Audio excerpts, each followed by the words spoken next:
We are in a very interesting time. Nothing is clear, nothing is stable. It seems everything is about to crash in front of our eyes, but yet nothing happens. And then we hear from everybody all the conspiracies and all the opinions. Russia is going to change the economy, and Ukraine, and the... So we hear a lot of fake news, but the reality is that nothing is really stable to a point that one can say, I foresee in the next year, in the next 2 years. The reality is there is no stability in the world right now. Nothing is really clear. Definitely some type of a mess going on. And some people don't really care. Some people just do their thing, live their life, and business as usual, and whatever Hashem wants to happen, it will happen, whether I stress over it or not.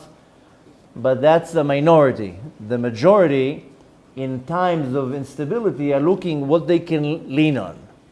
Some people are on the verge of a nervous breakdown. The majority of people who contact me, they contact me to find some words of comfort, like as if I have some magic words to comfort people. But most people are very scared. They don't know what's going to happen. They hear too many things. That's the problem when you look at all these channels all day long, because you hear so many things that really 95% of it is nothing connected to the truth and will never happen.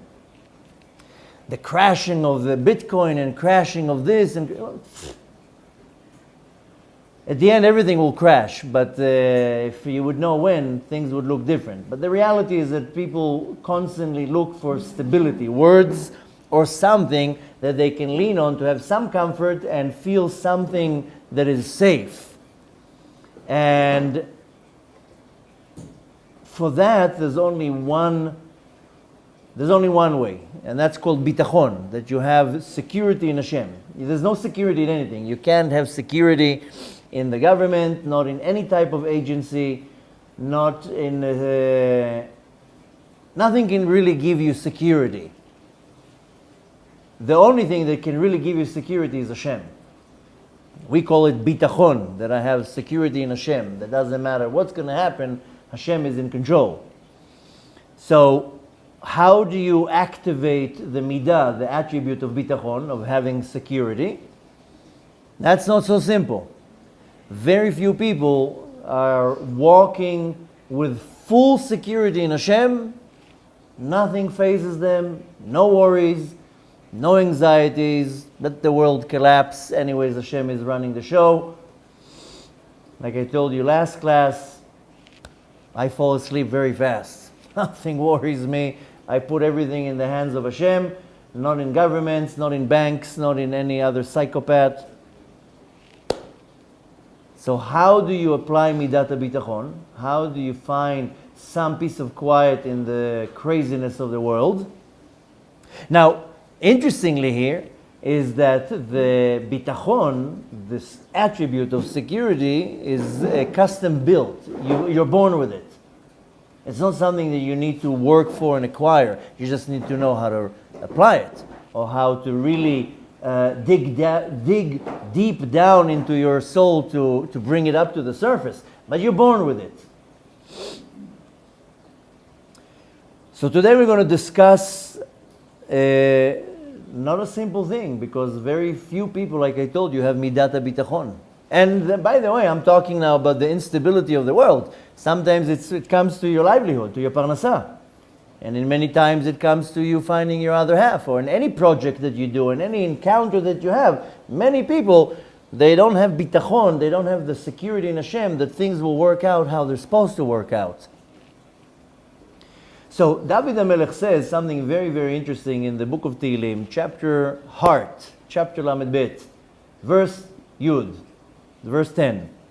Haboteach be'Hashem chesed yisoveveu. Yesovevehu, yesovevenu, right? Sovevenu. Sorry. Translation, who trusts in the Lord, kindness will encompass him. So if I have a bitachon in the Master of the universe, then chesed, kindness, the kindness of Hashem, will surround me. Saying in other words, that Hashem is saying to us through King David, that if you trust me, that will cause me not to disappoint you. Right? That's what the king says. The king of the world says through the mouth of the king, King David. Right? That's basically what the verse means. If you trust me, then I'll make sure that you're not disappointed. You have a guarantee from the Master of the universe. Now, on the other hand, one might say, you know what? It's pretty easy to apply this bitachon. I'll trust in Hashem and everything will fall in place. But then there's a little problem, is that the second that you apply that, the second that you say that, comes up a question in your mind. Why should everything be fine? Why should it work out exactly how I want? Who gives me the guarantee? This little voice in your head tells you that. If you remember 3 years ago when the whole corona started, then many spiritual leaders, fake or not fake, it's irrelevant at this point, came out with a very calming message. Don't worry, everything will be okay. Remember those messages? Everything will be fine. So I didn't like that message at the time, and I said, don't listen to these people. Nothing is going to be fine. Right? You got to get your act together. This is a sign from Hashem that worry and nothing will be fine. And hopefully, instead of you losing your focus, your worry should lead you to actions. I need to prepare myself for the coming storm. If some ignorant individual tells me, don't worry, everything will be fine, I don't buy that. I worry and nothing will be fine, because if I don't worry, then I'm not going to do anything. I'm just going to sit and wait for something to happen. Now, 90 years ago, there were people in Europe that told the Jews, don't worry, everything will be fine. And when they were pushed into trains, don't worry, everything will be fine. Just comply with the orders. Okay? And like that, you can give many examples that don't worry, everything will be fine. That's false hope and false information. And that's why I strongly said 3 years ago, worry, this is not a passing thing, and it won't be fine. That's Hashem telling us, I'm going to come down to this world and create havoc. I need you to trust me. But it's not going to come so simple. We're just now reading in the Parashot about the exile, but leaving Egypt. Moshe came to Mitzrayim and told the Jews, don't worry, everything will be fine. No, he didn't. He didn't tell them it's going to be fine. He told them, get ready. Yeah, we're going out of Egypt, but it's not going to be fine. So, the problem is, to make one thing clear, and again, not that I'm telling you start worrying and being stressed out, but when you worry in a healthy way, it causes you to take action, to prepare yourself the right way to whatever situation that might come. And it's not that it's my approach. I learned that from my father, Yitzchak, from my father, Yaakov. When Yaakov went out of Haran, he found out through his intelligence systems that he had some spies, right? That Esav is coming towards him to kill him with 400 men. Can you imagine if some spiritual leader would tell Yaakov, don't worry, everything will be fine. And you know why everything will be fine? Because God promised you that you'll be fine, right? Yaakov Avinu even says, no, I'm not taking that as a promise. Maybe I did a sin on the way, and it's not going to be fine. And Yaakov prepares for war. And at the same time, he also prays. And at the same time, he prepares present. But he prepares. So when things come up, and you gather some moment of courage, and you're saying, I'm going to have bitachon in Hashem, that Hashem is with me, but then this little voice comes and tells you, where do you have this guarantee? I mean, there were many times in the past that people trusted Hashem and things didn't work out well. So I can tell you again that I, Alon, I'm the master in bitachon. I have bitachon from here till tomorrow. Because I believe in Hashem and I know Hashem does what He needs to do. But on the other hand, I'm also the champion in telling it's not going to be okay. Okay?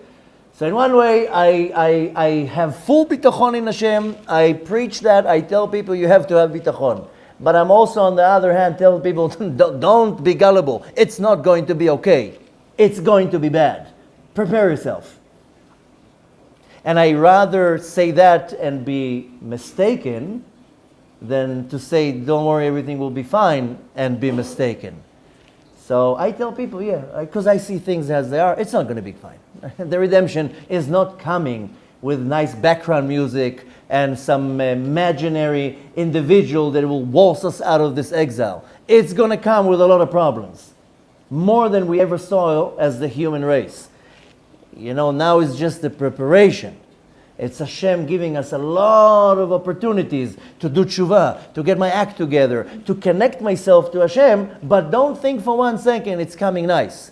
I will be very happy to be wrong and that the redemption will come nice. My personal opinion, it's going to come with great disasters. But the ones who trust Hashem 100% will not even notice what's going on from left and right, because they're in Goshen. Bnei Israel, when they were now in Mitzrayim, what we're reading now in the Parashot, they were sitting in Goshen. They didn't feel the plagues. They didn't suffer from the plagues because they were connected to Hashem.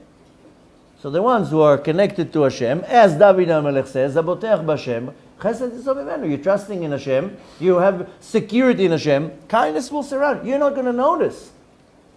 The economy will collapse. You'll have money. Missiles are going to be flying over your head. You're not even hear them. Or whatever Hashem will decide to strike. So, what is the idea, the philosophy behind the concept of bitachon? That's what we're going to talk about today. Because on one way, like I told you, and I'm saying it not in an arrogant way, I will take the first step in saying, I have bitachon in Hashem, everything is going to happen exactly how it should. Doesn't matter, good, bad, I trust Hashem 100%. I told you, I fall asleep within a fraction of a second. Takes me maybe a third of a second, and I'm out. No worries, nothing bothers me. But on the other hand, like I told you, I'm the first who will tell you, don't believe the false hopes. It's not going to be okay. Don't trust anyone but your guts, but yourself, but Hashem. Prepare for the worst. So we're going to have to now talk and clarify the entire philosophy of bitachon. How do I live a life of bitachon? With my parnasah. Most people, they don't have bitachon in their parnasah. How are they going to make money? How are they going to pay the rent? How are they going to have what to pay the next day? Most people don't have bitachon when it comes to finding their other half, raising their kids, etc. I'm not talking about now in world matters. So let me tell you quickly a story, and that would set the tone for the class. That there was once a man, a Jewish man, who was a shochet, a professional, how do you call, slaughterer? How do you say it even in English? I don't know, a butcher? Yeah, thank you.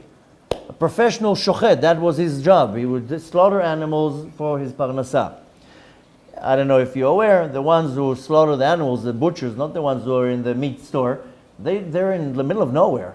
I mean, I have a friend, his father is a shochet in South America, comes home every half a year.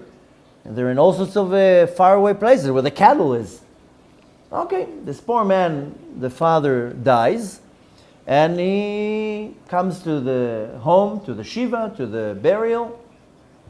Now he's obligated, according to halacha, to say Kaddish, right? To say a certain prayer once, 3 times a day, after praying in a congregation of 10 men. It's called Kaddish, and he has to say that for 11 months. Now he's in a big dilemma. What do I do? do I leave my steady job where I supply parnasa, livelihood to my entire family, and since it's a true story, by the way, it's not that I'm making up a story. Not only that, he was the only one who was really making good earning, so he agreed to cover all the burial expenses of the father. The other two brothers didn't have money, so he says, what am I going to do? Leave my steady job to come back to the city so I can say Kaddish 3 times a day and pray in a minyan, in a congregation, or not? What do I do here? So he sends a letter to his, letter or phone call, whatever it was, to his rabbi, who the rabbi tells him, listen, according to halacha, if you're asking the halacha here, your job is more important than saying Kaddish. That's the halacha. You have to, sheshet yamim ta'avod, v'asita kol melechtacha. 6 days a week, you have to work, do your job, and earn money. The Kaddish, the brothers can say. You're 3 boys. So 2 brothers will say the Kaddish, and you work. And if there was a situation that there wouldn't even be brothers, you pay somebody. If you're asking the halacha part, many times you go to a rabbi, you ask, what's the halacha? The rabbi will tell you, the halacha is this, but beyond the halacha is that. That was the situation here. The rabbi told him, according to halacha, you have to keep your job. You have to continue working in a steady job. Let the brothers say Kaddish. But if you want an answer that is not based on halacha, all depends how much you trust Hashem.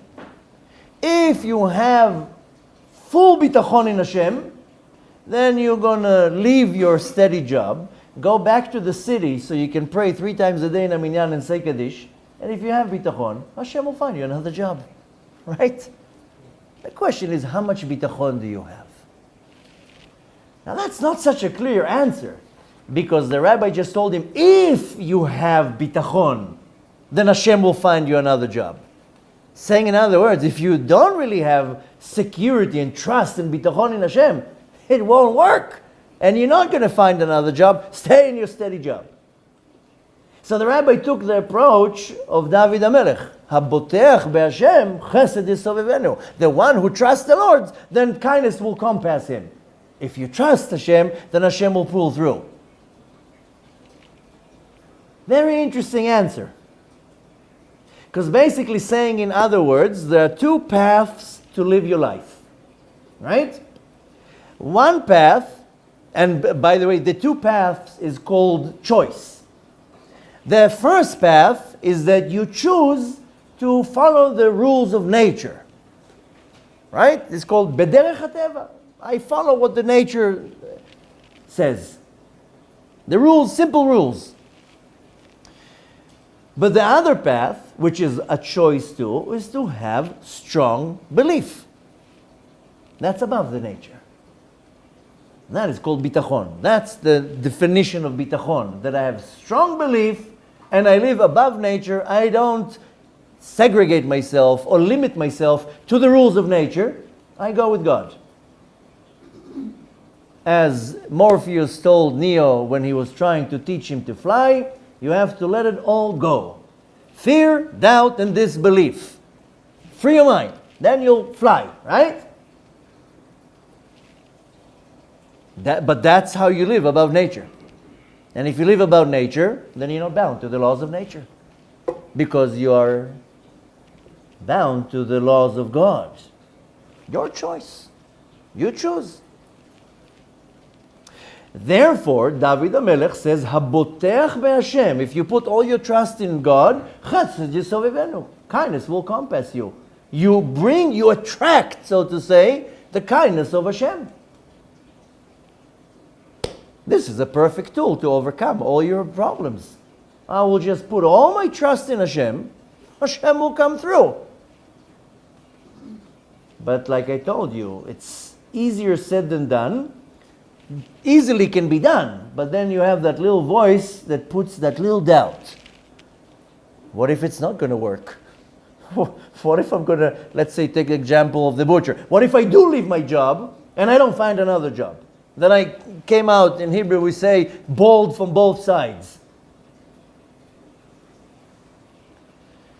Hashem made it in such of a way that if you put all your hope in Him, then He will change everything for you. That's the system how Hashem made. But it has to be 100%, not 99%. There's a verse in the Torah that Rabbeinu Yonah actually takes from that verse that it's a negative mitzvah. Mamash mitzvat lo toaseh. This verse can be found in the book of Devarim, chapter 20, verse 1. The verse starts with Ki titzeh lemilchama al oivecha v'ra'ita susim v'rechev, that you go out to war, and when you go out to war, you see the enemy coming to you with a lot of horses, with a lot of chariots, and you, wait a minute, there are a lot of people. We're a very small army. What's going to happen now? And the verse continues and says, Lo tifchad. Don't worry. What do you mean, don't worry? Don't be afraid. We're a platoon of men, and I see here 2 brigades. Rabbeinu Yonah learns from this pasuk, Ki titzeh lemilchama, when you go to war and you see horses and chariots and many men, you shall not be afraid of them. How? How can you control your fear? You know that fear is an emotion that you can't really control. The fear just comes up. I mean, you can maybe later on try to work around it, but it's an emotion that just comes up. How does the Torah command you, don't be afraid? You shall not be afraid of them. And Rabbeinu Yonah says, that's a mitzvah lo ta'aseh. It's an actual mitzvah from the Torah. How? How can you control your fear?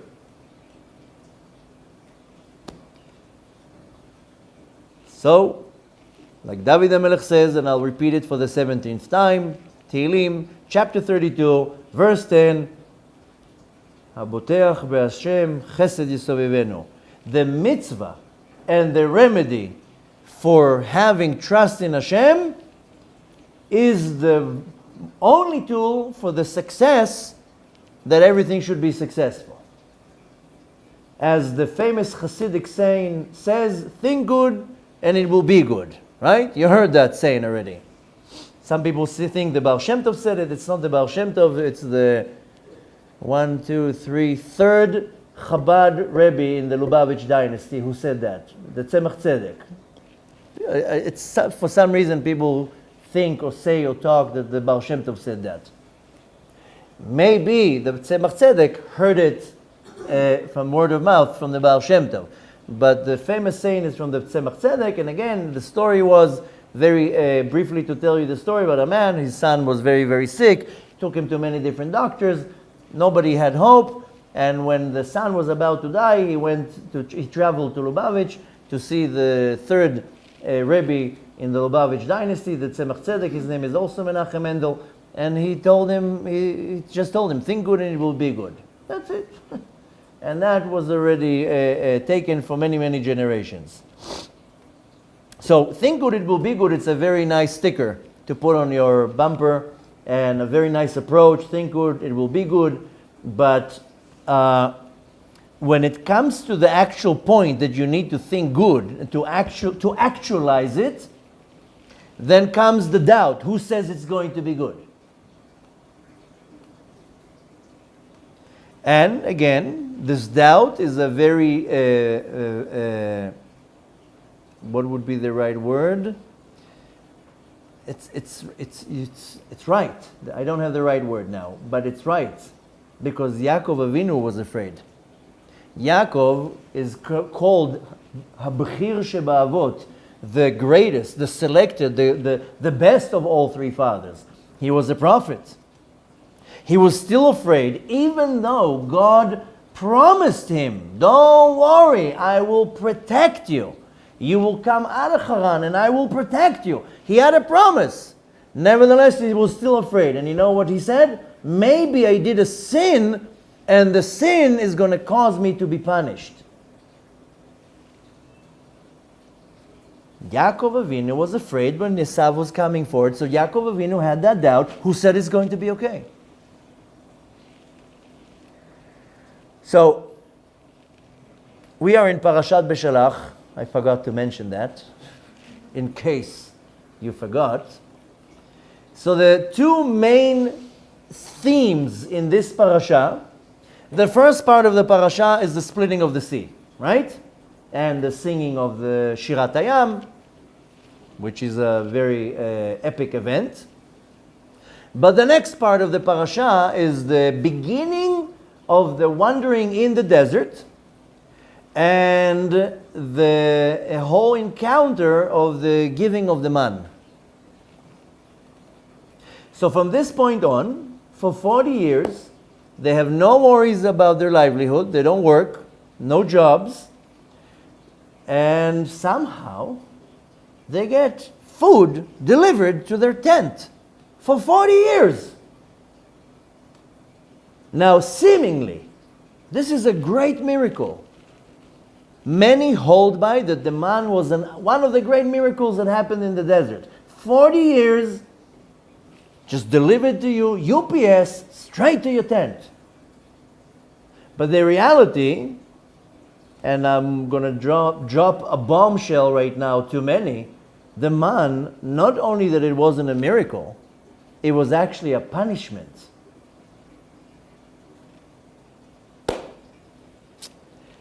The man was a difficulty, suffering, challenge.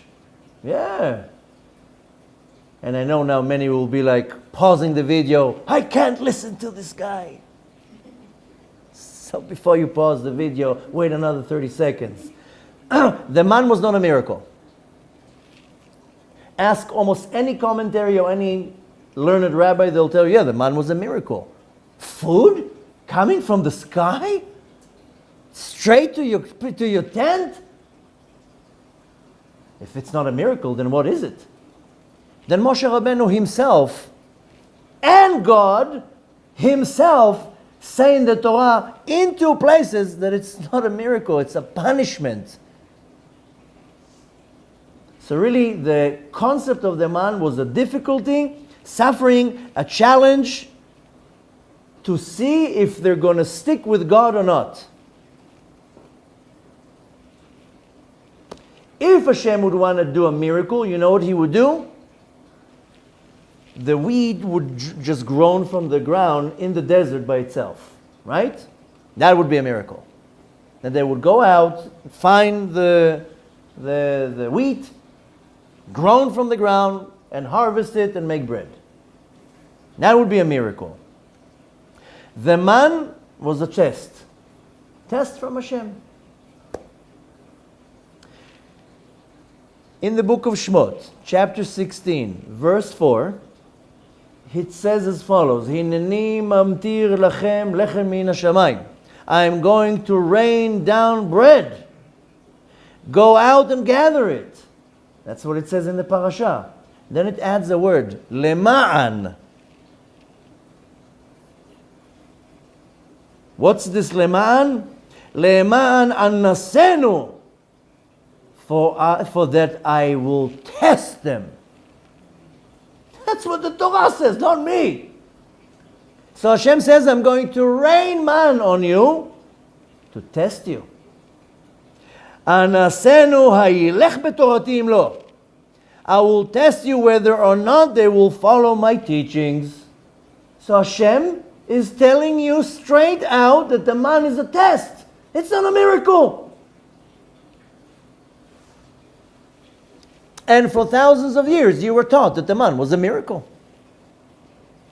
2 minutes to look at the text, you figure it out by yourself. The text says that. Hashem says, I will rain down the man on you to test you, to see if you go with me or without me. Psh. Now I told you that there are two places in the Torah. Let's fast forward to Parashat Ekev, Book of Devarim, chapter 8, verse 2. Moshe Rabbeinu is rebuking the nation of Israel, and he says, "V'zacharta et kol haderech ze 40 shana." You shall remember the way 40 years. Why should you remember the days for 40 years? Let's see what the Torah says, what Moshe Rabbeinu says. In order to afflict you, to test you, to know what is in your heart. Moshe Rabbeinu tells the nation, for 40 years you were given man to afflict you, to test you, and to know what's in your heart. Can you now title the man as a miracle? No. Whether you would keep the mitzvot or not. So the man is a test. So we're reading now in this week's parasha the symbol of trust in Hashem, and now we're learning that it wasn't even trust. It's to test. It's a punishment. It's a challenge. It's not even a miracle. And like I told you, the miracle would be that the wheat would just grow from the ground. That would be a nice miracle. In the desert with no water. Moshe Rabbeinu continues and he says, and he afflicted you and let you go hungry. We think that the man would bring them to a place of satisfaction. It didn't. Can you imagine eating a meal and you're leaving the meal and you're still hungry? And I'm not making this up. Moshe Rabbeinu says, and he afflicted you and left you hungry and let you go hungry. So they were hungry for 40 years. Opening the fridge, full of food, you eat, I'm still hungry. Then fed you with man. Saying, in other words, Moshe Rabbeinu is saying, the man didn't bring them a place to satisfaction. They were constantly hungry. That's why later on you see in the Torah, they were complaining. We want to go back to Mitzrayim. We had zucchinis, we had fish, we want watermelons, we want meat. What do you think? They were complaining because they were spoiled? They were like, what is this man? Maybe they were Jamaicans. What is this man?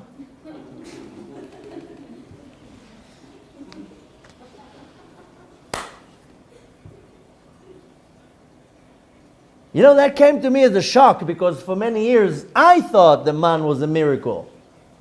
It wasn't. You know, when I found out that the man is not a miracle, how do we know that we have to fast on Yom Kippur? I have a question for you, right? Most important day on the Jewish calendar. We have to fast. Everybody knows that.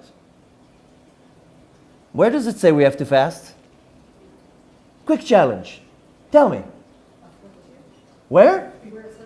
Where does it say that I have to fast on Yom Kippur?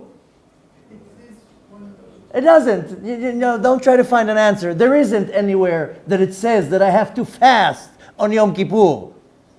So why do we fast? The commandment that the Torah tells me can be found in the book of Vayikra, chapter 23, verse 32. Ve'initem nafshotechem. That's the commandment. And you shall afflict yourself on the 9th of the month. It doesn't say to starve yourself or to fast. It says to afflict yourself. Well, I want to bang my head at the wall. I think that's a pretty good affliction. No, the 9th of the 10th month, of the 7th month. I didn't read the whole verse. Go to the book of Vayikra, chapter 23, verse 32. Read the verse. Okay? V'nitem nafshotechem, the translation. And you shall afflict yourself on the 9th day of the 7th month. Just read the pasuk. So we know when Yom Kippur is, but it doesn't say that I have to fast. Where do I learn that I have to fast? V'nitem et nafshotechem, afflict yourself. You know what? I'm gonna walk barefoot for the whole day. That's an affliction. The floor is dirty and hot, and where do we learn that we have to fast? Comes the Gemara, and the Gemara says, oh, you know what's inui? You know what's afflicting? Hunger. Where do you learn that from? From Parashat Ekev, from Moshe Rabbeinu. This is called Gzera Shava. For Moshe Rabbeinu says, what did Moshe Rabbeinu? And he afflicted you. And let you go hungry. So the affliction is hunger. The inui is fasting. That you're going to be hungry. That's where the Talmud learns Gzera Shava. You have a pasuk. You have another pasuk. That's it. That's where we learn that we're fasting on Yom Kippur. So what are we concluding here? That the man had one attribute. An attribute that made their life hard.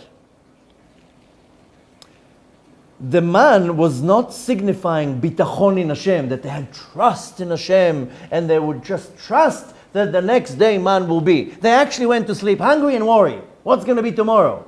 And you know how we know that they were worried?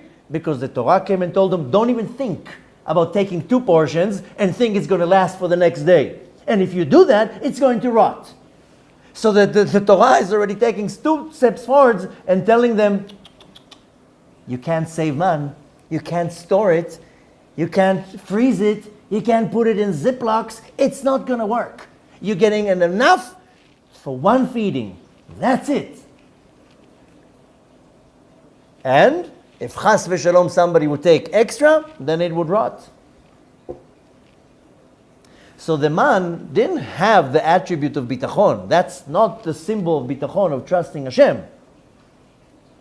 And the bitachon that, let's say, applies to the generation of the desert and can apply to us is, first of all, financial security.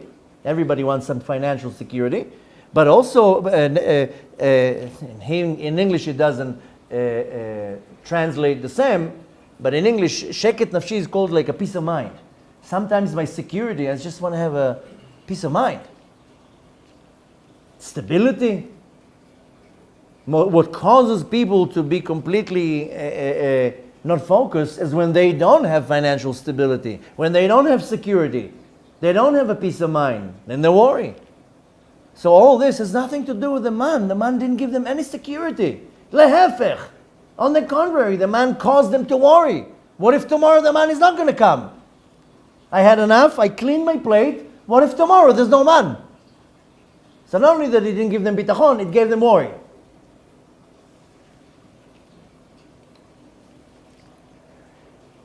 And why? Because the man was given every day for that day. Once they clean their plates, now starts the worry. What am I going to eat tomorrow? Who said it's going to work tomorrow? We don't have a guarantee. Saying in other words that the man caused them a torture, an affliction, because they didn't know what's going to be tomorrow. Even though it went like this for years, but they still had the worry. And that worry was being dependent on Hashem. That's a worry. They didn't have any independence. If you have independence, you're not worried. It causes them to depend on Hashem in a very insecure way and in a very unhealthy way. So Moshe Rabbeinu says it was an affliction, minui. No price. You didn't get any price here. And definitely not a miracle. The man gave them food, but not security and stability. So for 40 years, they're walking in the desert. They don't know what's going to happen the next day. Now we'll ask a big question. Why? When Hashem is coming to torture the nation, 40 years I'm going to torture you in the desert.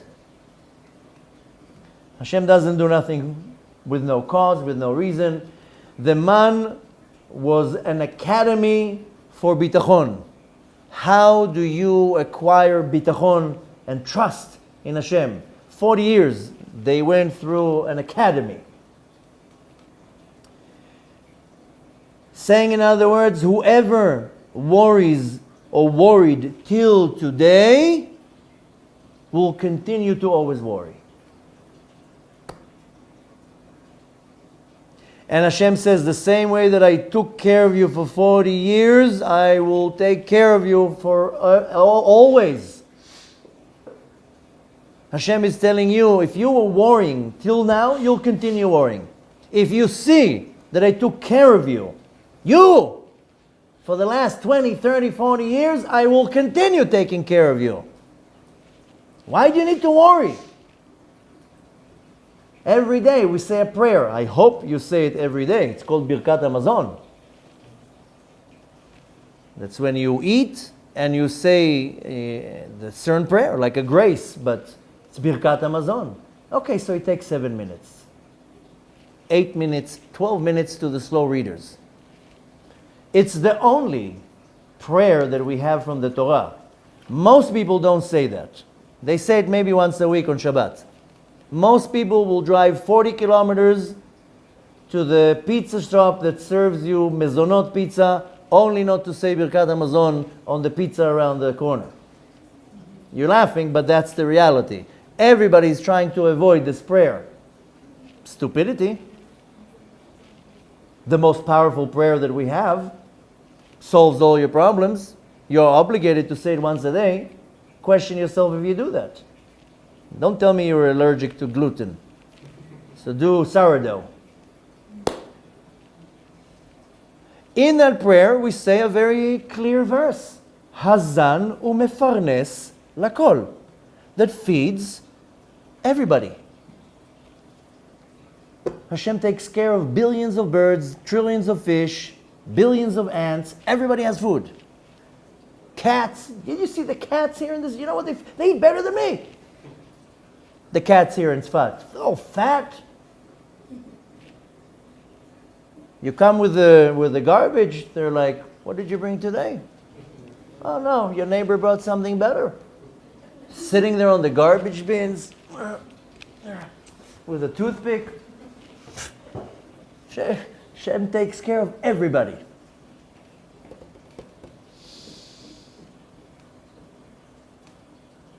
The man was not meant to give bread or spiritual bread. It was meant to give some type of a sense of security in Hashem. When you understand that Hashem is always with you. If you understand that Hashem is always with you and that you're never alone, then you have trust in Hashem. That's the school of the man. So we are back to the question that I asked in the beginning, that when you gather all this bitachon, because you go to some lecture and you get all hyped up and you're very inspired and you're saying, I'm going to trust Hashem, but then this little voice is telling you, who promised you that it's all going to be okay? Didn't you hear Rabbi Anava said in his last lecture, worry? Now I can blame everything on me. So what do I say to myself? What do I answer to myself or to my voice who tells me, whoa, before you're going all ninja here, who's giving you the promise that it's actually going to work? So I'll tell you quickly a story, maybe you heard it, maybe you didn't, about Reb Zusha, who lived literally on the fumes of bitachon. He wasn't a businessman, didn't have a job, he would learn Torah, he was dependent on the kindness of other people. And there's a story that one time there was a certain individual who did something not so nice to Reb Zusha, and he felt very uncomfortable what to do. I hurt the tzaddik, and they didn't know what to do. He went to his father, and the father says, you know what?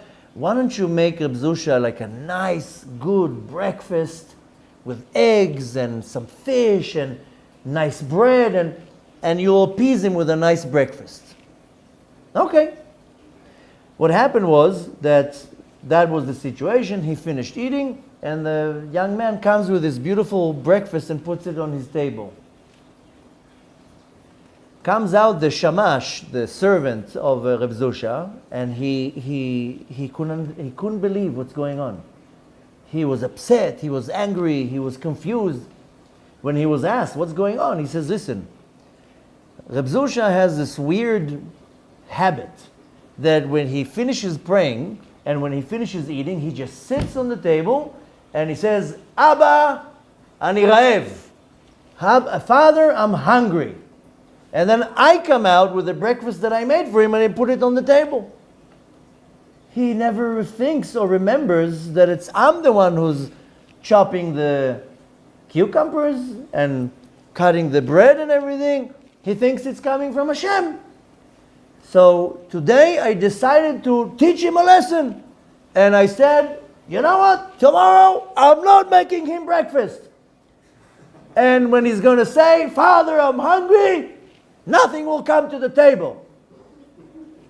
I didn't buy any ingredients. I didn't go to the market. I didn't prepare anything. I'm going to teach him that it's not Abba that's giving him the food, that it's me that's cutting the tomatoes and preparing the meal. And lo and behold, you walk in with a breakfast. Now Rab Zusha knows that the food is coming from Abba, from Father.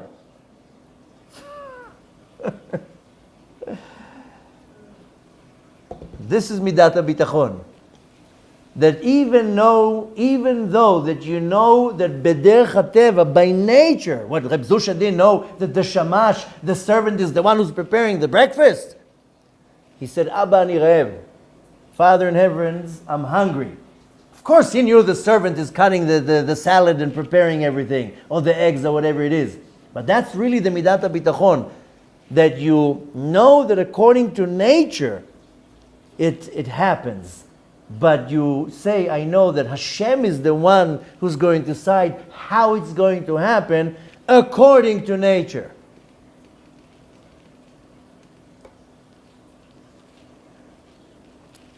This is the attribute of bitachon, that I'm not by myself, that I don't have to run after my livelihood.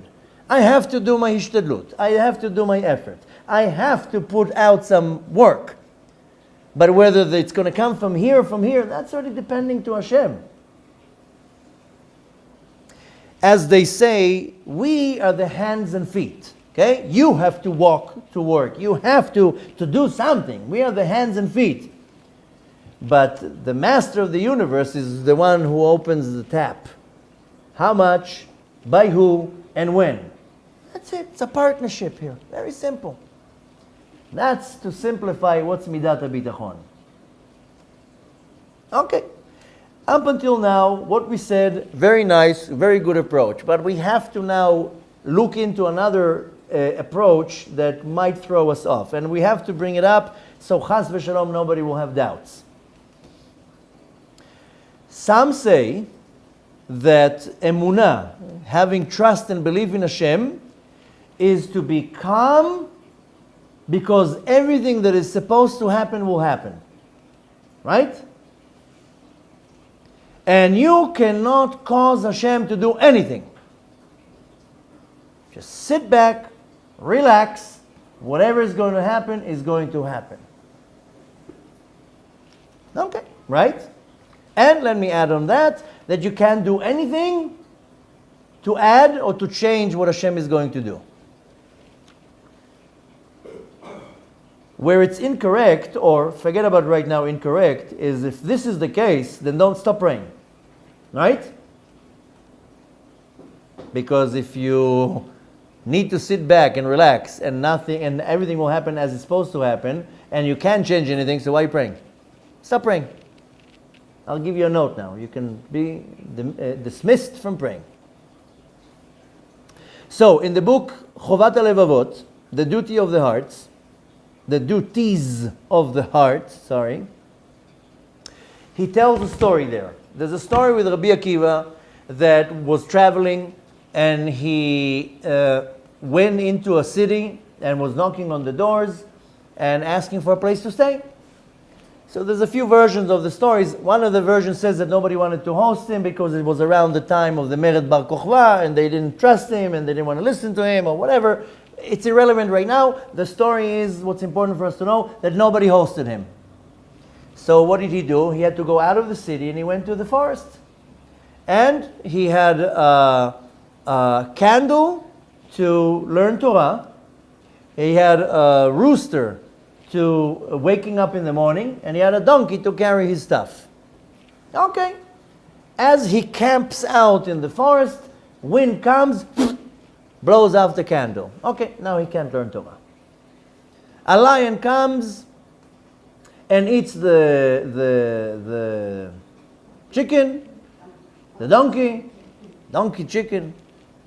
The bottom line is that he's left without a donkey, without a chicken, and without a candle. What is the approach of Rabbi Akiva? Kol man derachman ha'avid letav avid. Everything that Hashem does, He does for the good. Everything is good. Lo and behold, the next day he wakes up in the morning, on the news, bandits, robbers came into the city, raped, killed, robbed, and did a lot of problems and ran away. And he's like, look at that. If they would see me in the forest by the candle, for sure they would come and rob me and kill me and ever. and if they would hear the rooster or hear the donkey, so he understood how he was saved. Right? I'm sure you heard the story already. I'm not the one who's breaking the news. Great story. In Chovav Levavot, the duties of the hearts, he says something interesting. Bitachon, trust in Hashem and security in Hashem, is that I should accept the will of Hashem no matter what. Right? Loss of business, death of a loved one, horrible divorce, how you get kicked out of your house, how you call it, eviction, whatever. Whatever happens to you, I just need to accept it, and that's it. And why? Because only Hashem knows what's good for me.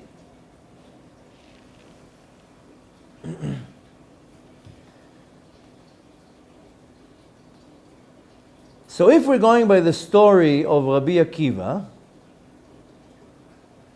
was that the will of Hashem and that was good for Rabbi Akiva?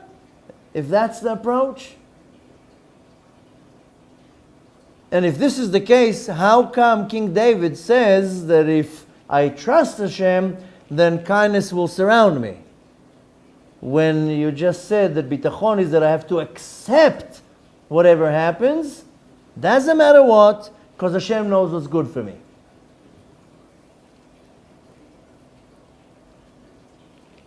So how would you interpret the story with Rabbi Akiva? That Hashem knows what's good for Rabbi Akiva and he should just accept it, because makes perfect sense. He accepted the wind blowing the candle, he accepted the death of the donkey and the chicken, and later on understood that Hashem did what's good for him. Right? That's one way of the approach. But maybe it's the other way around, and Be'etzem Rabbi Akiva trusted in Hashem when he was kicked out of the city and camped in the forest, and the trust caused the kindness to surround him and blow out the candle and kill the chicken and everything, and he was saved. So which one is it? Interesting question. Now, if David HaMelech says that if I trust Hashem that I surround myself with kindness, so how do I surround myself with kindness? How do I add kindness?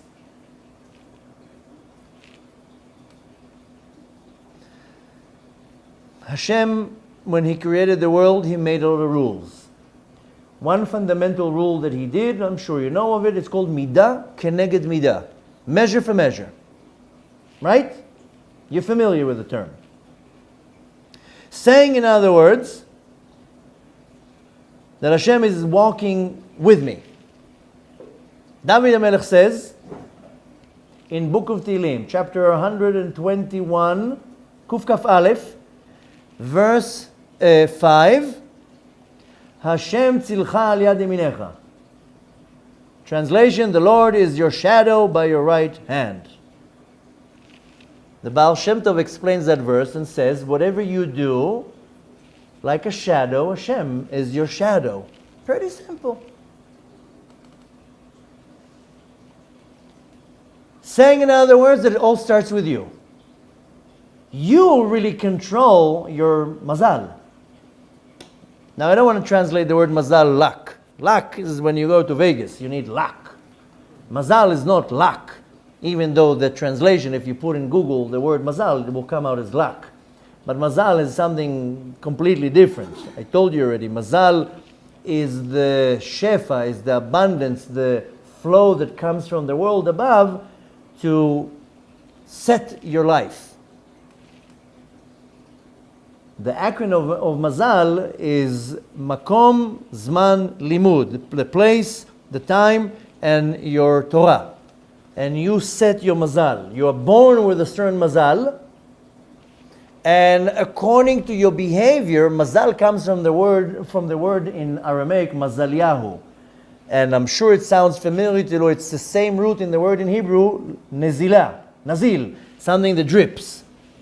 Right? certain shefa, a certain energy comes from the world above.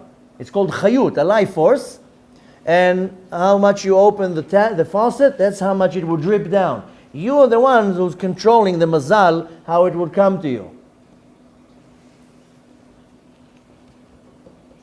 So the Baal Shem Tov says, you want to add more kindness?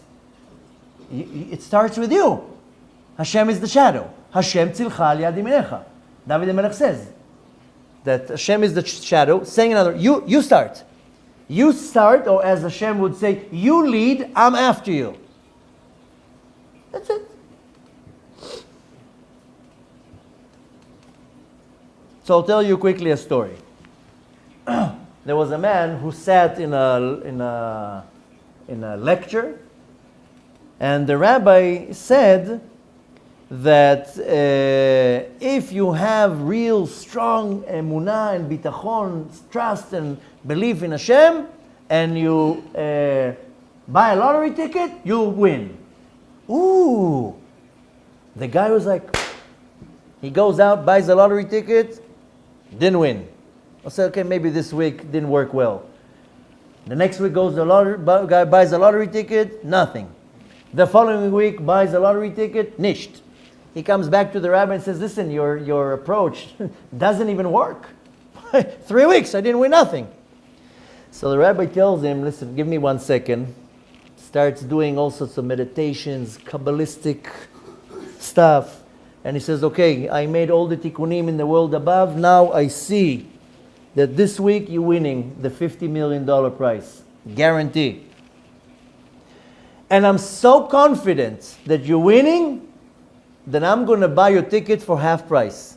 I'm going to give you now $25 million to show you how, how do you say, secure I am, how confident I am that you're going to win the 50 million. So the guy is like, okay, I'll sell you the ticket. And that's where the rabbi stopped and told him, that's why you didn't win. If you would have the bitachon that you would win the 50 million, you wouldn't sell it for 25. So you don't have the right bitachon in Hashem. You don't really trust and believe in Hashem. And that's why you didn't win the first 3 weeks. Now, whether it's a true story or not, it's irrelevant. It's not a true story. It's just for you to get the point that the rabbi told him, if you really believe that you're winning now the 50 million, you wouldn't sell it for 25. You just thought of making a quick transaction.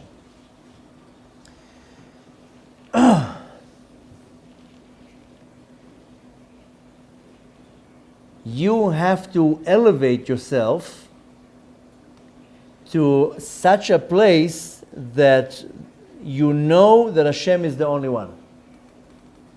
The reason why most people don't have the right trust is that they don't live under the impression that Hashem is the one. That's the reality. When you elevate yourself to a very high level that you're confident, you are sure that Hashem is the only thing, then you have midat bitachon, and then you apply yourself accordingly. So I, not chas v'shalom disqualifying the approach of the chovat halevavot, but that's not the approach, that you just sit and accept what comes to you.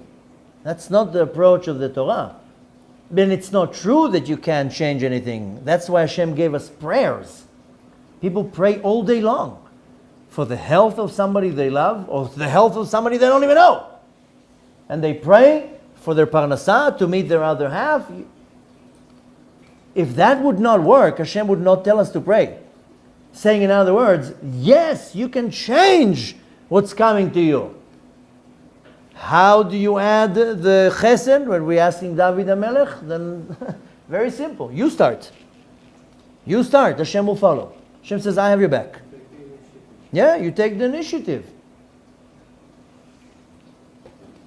Let me conclude with another story that you'll see what I'm trying to say. 2 weeks ago, we read in the parasha that Moshe Rabbeinu killed the Egyptian. Remember? I hope you do. Moshe Rabbeinu kills the Egyptian. Then when he comes to Datan and Aviram, they right away tell him, whoa, if we don't listen to you, you're going to kill us like you killed the Egyptian? So the Moshe Rabbeinu got very startled. Whoa, they know? They know that I killed the Egyptian? If they know, I'm in trouble. Oh no. It says, Vayar Moshe, Moshe was afraid, Achen noda hadavar. The news was out. They how do you say? They snitched, they talked, they said. And if you're looking at the verse, it says, Vayar Moshe, Moshe was frightened, Achen noda hadavar, the news was out, and right away it says, Vayishma Paro. And Paro heard about the situation. Really what the Torah would have to say, Vayar Moshe, Hashem was afraid, Achen noda hadavar, the news was out, was revealed. That's what's missing. Datan and Aviram went and told Paro, Vayishma Paro, and then Paro heard. Right? That's what would make sense. Other than that, how would Paro heard? Vayishma Paro. This little missing part of the verse is coming to tell you that if Moshe had bitachon, then he would say, who cares about these two hoodlums? I care if they know, if they don't know. The bitachon itself, the security, is coming from the essence of the security. If Moshe Rabbeinu would say, who cares? Then Paro wouldn't hear about it. The fact that Moshe was scared and he said, oh my gosh, they said, then Paro heard about it. Saying in other words that the insecurity of Moshe Rabbeinu caused the news to go out and to Paro to hear about it, and now he's wanted. Saying in other words, if Moshe would completely ignore it, having trust in Hashem, now why should he have trust in Hashem? Because he did the will of Hashem. He didn't kill the Egyptian for nothing. He did the will of Hashem. He protected his brother. So he did the right thing. Why should you worry? The Torah is telling you Moshe had a little bit of insecurity. Therefore, the fear became a reality. Vayishma Paro. Right away Paro heard about it. The Torah is not telling me that Datan and Aviram went and told him. Saying in other words that the insecurity, that's what was the trigger. Or saying in other words that the bitachon comes from the essence of the bitachon. The security that Hashem will surround you, will encompass you, as David HaMelech says, comes from the fact that you have bitachon.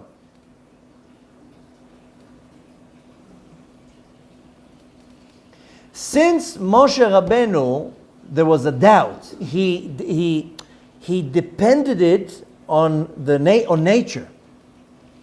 So he got measure for measure. That's the reality. There was a deficiency, a lack of bitachon, because he was afraid. And saying in other words, I'm not depending on above nature, that Hashem will take care of it and nobody will know. He put it on nature that the Datan and Aviram might, how do you say, squeal, squirrel? Squeal? Snitch? Since he depended it on nature, he got measure for measure. That's it. Simple it is. So when you question, how do I apply Midat HaBitachon? I want to have a full trust in Hashem to a point that I can actually change the will of Hashem. I'm not willing to sit and accept what comes. That is, as they say, plan B. Yes, I will accept everything that comes after I did my effort, after I applied bitachon, after I did actions to bring on me kindness and security. If then something happened not to my liking, I will still accept it, because Hashem knows what's good for me. That's the approach of the Chovat HaLevavot. After you applied Midat HaBitachon, not before. Don't just sit there and be like, okay, whatever Hashem does, I'll accept. No, that's after the fact. You have to apply midat habitachon. You want the kindness to compass you?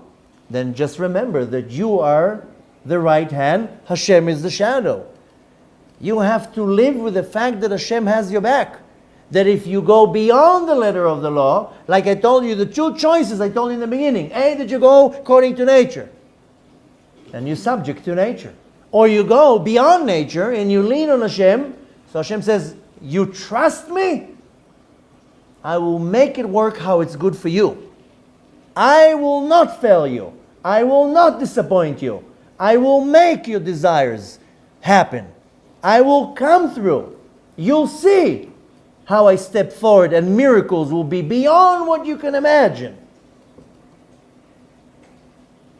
I'll tell you a quick story and then I'll conclude. And I shared that story in length and in short. Now I'm going to have to do it in very, very short. But I told you already, and I will tell you that at the right time, in the right length. But I did talk about my personal story a few times, and it's recorded and it's online and you can find it. It's not so easy to find, it's hidden.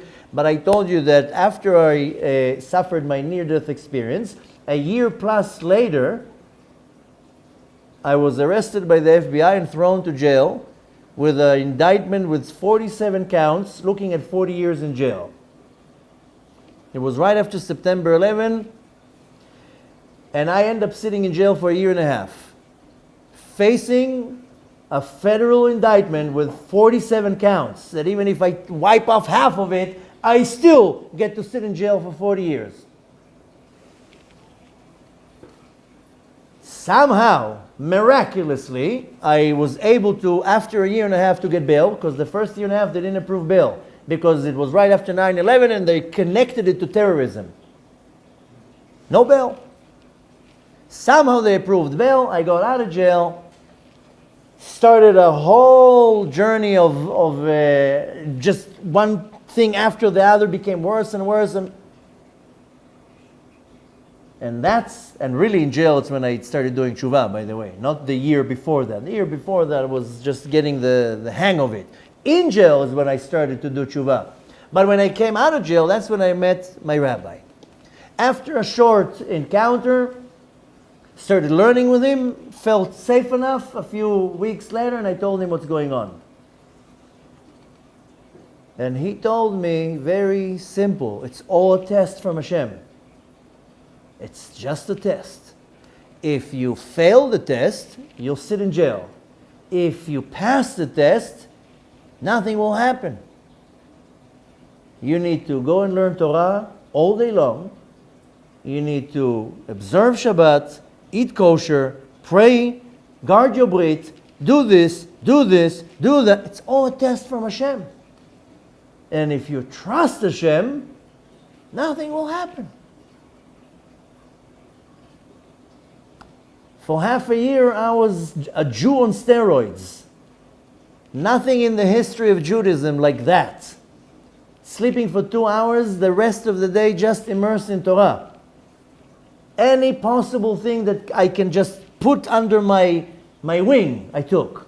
I told you, at the time I lived in New York, freezing cold winter of New York, I would go every night to the Lubavitcher Rebbe's grave in New York and read a whole book of Tehillim in the snow, outside, every night.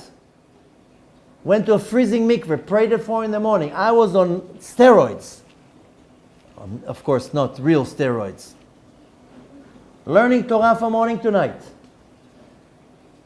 Holding Hashem like this. That was my only hope. And every day, maybe 100 times, that little voice would say, what if it's not going to work? What if all my effort is not going to work? Psst. You know who deserves all the credit? When I met my wife, the first date I told her about my near-death experience. The second date I told her that I'm facing 40 years in jail. And that rolled over to the third date too. I had an ankle on my leg because that was part of my bail. 3 times a day I had to report, to come and sign physically. I had a very, very difficult bail. And I'm going on dates. You know who deserves all the credit? My wife.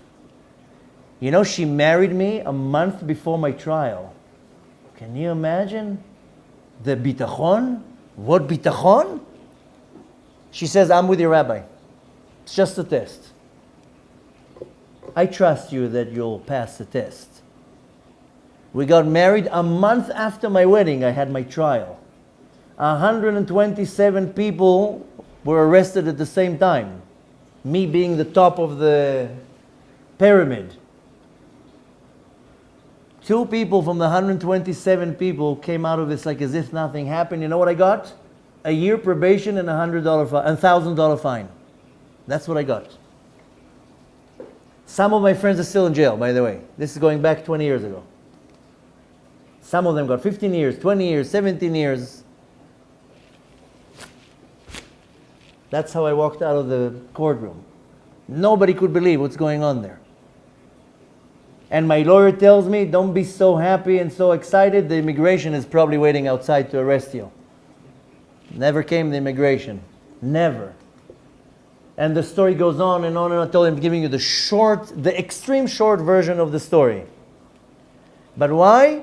Because when you have 100% bitachon in Hashem, that you are not 99%, 99.9, 100%, you are locked on the target, Hashem says, I run the world.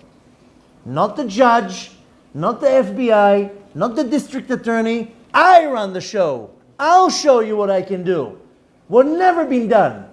And I walk out of it, and you have to hear the whole story. Nothing. That's bitachon in Hashem. That's what my rabbi told me. You have to have 100% trust. But you need to initiate. You need to do something. I'm joking when I said on steroids, but I was so determined. This was like not a sword here. This is a sword and a gun. It's this or you spending the rest of life in jail. You choose what you want to do. You do a certain act, Hashem will follow if you really believe He can do it. And He can. I'm sitting here. You have the power to change your life. You have the power to change your destiny. You have the power to change everything. Because there's an owner to the world. There's a balabait. Somebody owns the world.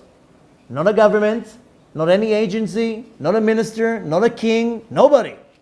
There's only one owner to the world. And He runs the show. And if you give Him the keys, He can make anything happen.